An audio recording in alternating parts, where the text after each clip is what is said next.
J'ai rendez-vous avec Olivia Borlée, qui a été nombreuses fois championne de Belgique en sprint. Elle a également gagné une médaille d'or aux Jeux Olympiques de 2008 dans le relais, les 4 fois 100 mètres.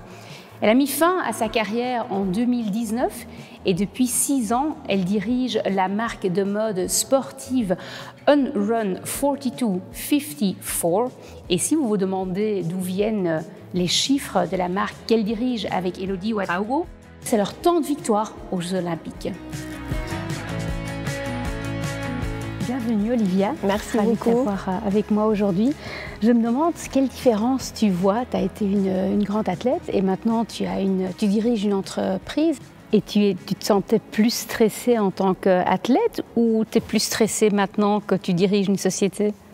Je trouve que le monde de l'entrepreneuriat est nettement plus stressant que le monde du sport parce que c'est un stress qui est en fait quotidien. Le fait de gérer une équipe, d'avoir une responsabilité envers nos employés, de devoir les payer à la fin du mois, je trouve que le stress financier est très présent et donc aussi la différence c'est que dans le monde de l'entreprise, pour moi le stress il est quotidien alors que dans le monde du sport, c'est plus des grands moments de pic de stress pendant les compétitions, mais pas au jour le jour en fait. Et c'est quoi le point fort alors de cette équipe de 7 femmes ensemble?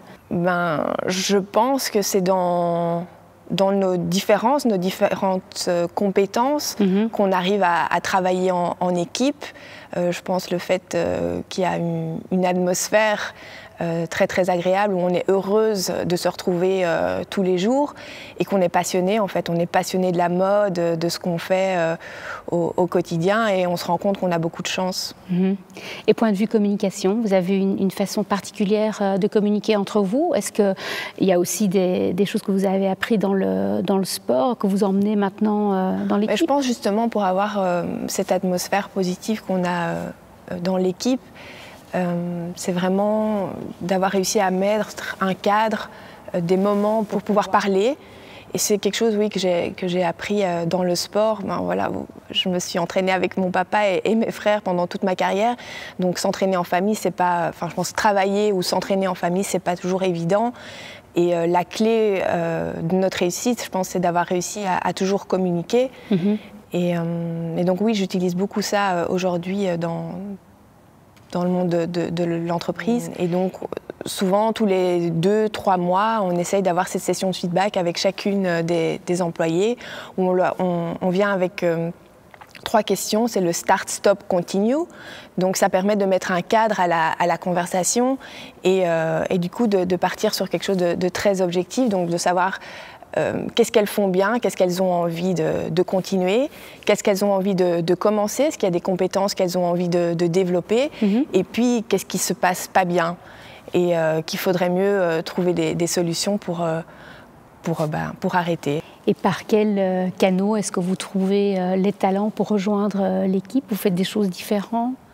Alors, on a la chance en Belgique d'avoir quand même pas mal d'écoles de mode et ce sont souvent les écoles qui nous contactent car il y a des périodes de stage qui sont prévues pendant l'année et donc on a souvent 2 à 3 stagiaires tout au long de l'année qui sont là pour une période de 3 à 6 mois. Et pour nous, c'est une chance énorme de pouvoir compter sur cette force de travail supplémentaire au sein de l'équipe. Ouais, c'est vraiment très bénéfique autant pour eux que pour nous. On y met beaucoup d'énergie mais on a énormément de retours positifs. Il y en a de temps en temps qui restent au sein de l'équipe? Oui, par exemple, là dans l'équipe, on a 2 employés qui ont commencé en tant que stagiaires. D'accord. J'imagine que dans chaque personne avec laquelle vous travaillez, il y a des points très positifs et toujours aussi des points négatifs. Comment vous arrivez à gérer les points positifs et négatifs de chacune? Mettre toujours le focus sur tes points positifs. Bien sûr, on a tous des points négatifs. Il faut essayer de les garder sous contrôle pour qu'ils ne viennent pas entraver la performance ou ce dans quoi tu es fort, mais que c'est plus gratifiant et que tu vas beaucoup plus loin si tu continues à entretenir tes points positifs. Et en fait, c'est la même chose dans le monde de l'entreprise, c'est de pouvoir savoir là où on est fort, accepter que les autres sont meilleurs à certains endroits, et donc c'est réussir à s'entourer et trouver des profils complémentaires, exactement.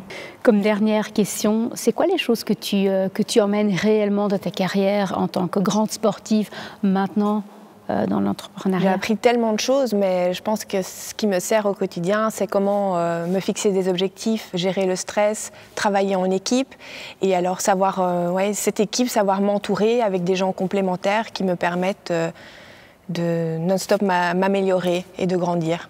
D'accord. Merci beaucoup, Olivia. C'était un plaisir. À une prochaine fois. À bientôt.